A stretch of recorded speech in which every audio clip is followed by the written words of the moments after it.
Olá, bem-vindas a mais um Mãe-Star. Muito bom ver vocês aqui novamente com a gente. Hoje é um programa especial para as tentantes, aquelas que estão ou não no processo de reprodução assistida. Eu acho que muitas de vocês, ou quase todas, já devem ter ouvido falar frases como: olha, desencana que você vai engravidar. Ou você está muito estressada, então é por isso que você não engravida. Outros relatam casos de pessoas que foram viajar e realmente desencanaram depois de 2, 3 anos de tentativa e voltaram grávidos. Há 3 anos atrás eu estava com uma dor na região abdominal e a ginecologista me pediu um exame de ressonância magnética de pelve.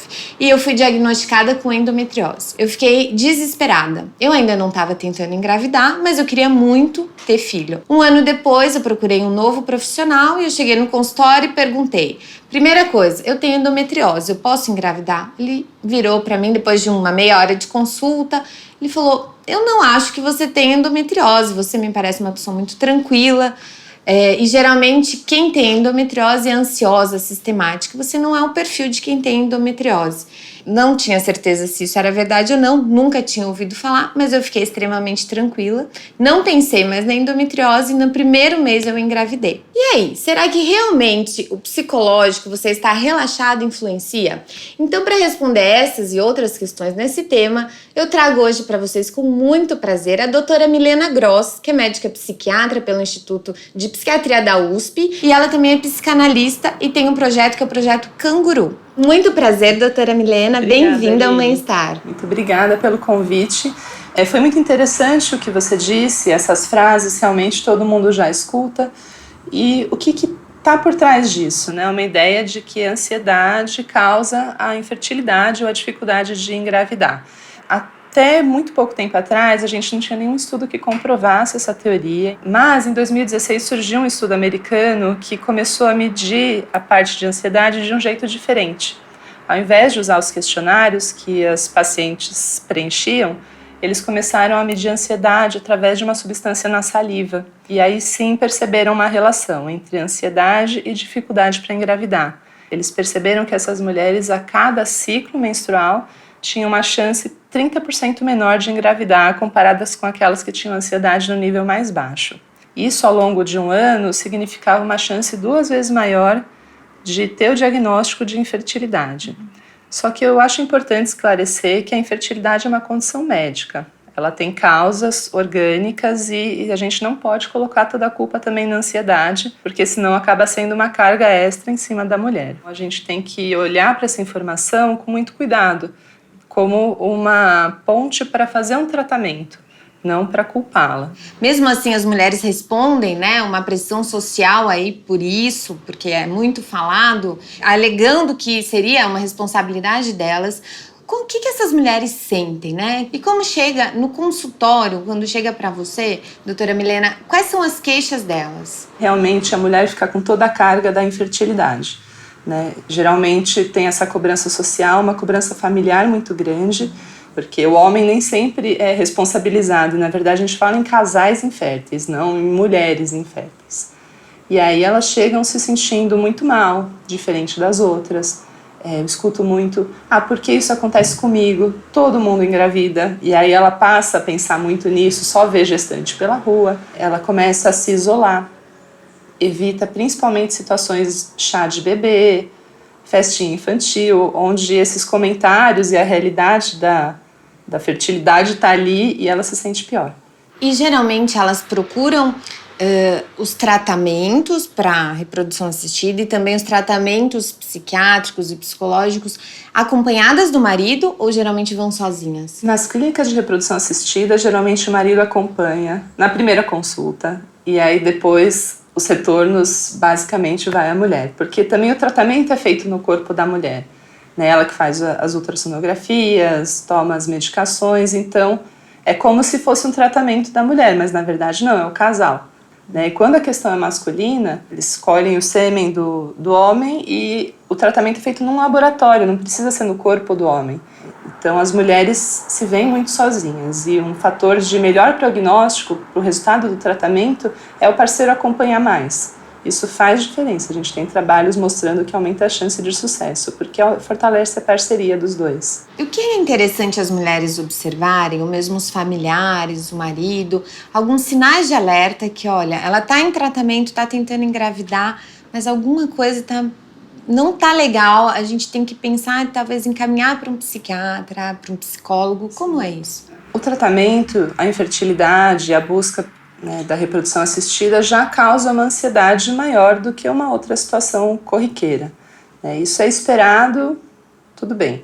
Mas quando que isso está além da conta? Quando a mulher para toda a vida, não consegue fazer nenhum projeto até resolver essa questão, até ela conseguir engravidar. Ou quando ela está com uma oscilação de humor muito grande. Ela antes era uma pessoa equilibrada e de repente ela reage, ela fica irritada com tudo, ela chora muito, ou um isolamento muito grande. Sair para jantar com amigos que não têm filhos, também não vou. Não quero fazer nada porque não consigo.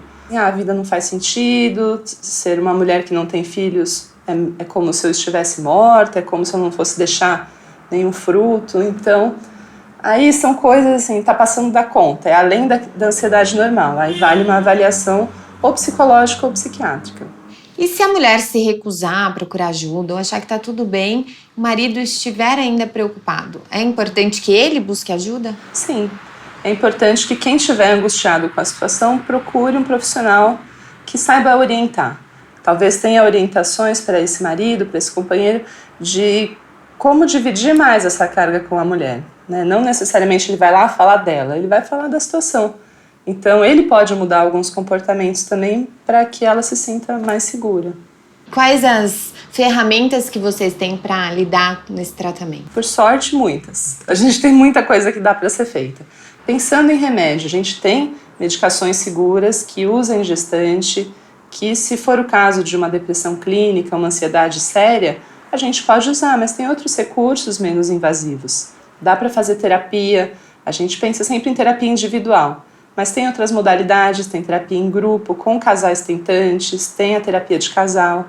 E mesmo fortalecer essa comunicação entre o casal, incluir pessoas importantes da família que não cobram, que são acolhedoras.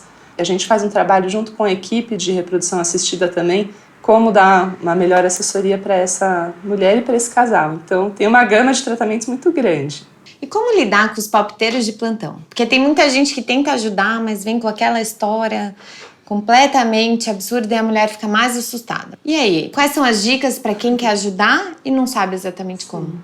Primeiro, não cobrar. Eu acho que se as pessoas conseguirem cumprir pelo menos essa dica, já está de bom tamanho, porque você não sabe o que está se passando com aquele casal. Se eles não querem, se eles têm dificuldade para engravidar, se ela engravidou e perdeu. Então, não pergunte, espere que a mulher toque no assunto e aí se mostre receptivo. Fala, eu percebo realmente, faz tempo que vocês estão juntos, está acontecendo alguma coisa, posso ajudar? Inclusive, Aline, tem muitas mulheres que procuram esse tipo de apoio na internet. Eu vejo isso com uma certa preocupação, porque não tem uma intermediação de um profissional. A internet é muito rica, ela te traz um monte de informações, mas busque essas informações em lugares seguros. Nós temos grupos de apoio, que são grupos para casais, ou a mulher ou o homem em particular podem ir também, que a gente dá esse apoio psicológico com a intermediação ou minha, de psiquiatra ou de psicólogas. Então a gente tem coisas para oferecer que são melhores do que os grupos da internet. Legal. Então é importante que elas estejam com outras tentantes, mas o ideal é que tenha uma intermediação. Sim, porque senão uma puxa a outra para baixo. Assim, claro que tem algumas que querem dar esperança, mas enquanto estão todas vendo aquilo de uma maneira muito negativa, isso pode ser prejudicial. Então descobrimos hoje que os aspectos psicológicos, a ansiedade, pode interferir na fertilidade. E hábitos saudáveis, pensamento positivo, eles podem facilitar a concepção? Podem muito. E uma das primeiras propostas que a gente faz é mudar um pouco o prisma que você está olhando para essa situação. Ao invés de focar no negativo, focar na questão que agora existe toda essa gama de tratamento. Muitas mulheres que não conseguiriam de maneira nenhuma ter filhos no passado, conseguem ter filhos agora. Então, não deixe de ser um jeito positivo de encarar o tratamento. né, meditação, a terapia, a atividade física, isso vai melhorar a sua saúde como um todo. Melhorando a saúde, aumenta a chance de você conseguir a gestação, mas não só isso, aumenta a sua qualidade de vida. Então, é uma orientação que a gente passa para as pessoas. E você tem um projeto, que é o Projeto Canguru. Conta um pouquinho pra gente como funciona esse projeto. Bom, é um projeto que aborda várias áreas da perinatalidade, né? Tem a parte das tentantes, as gestantes e as puérperas.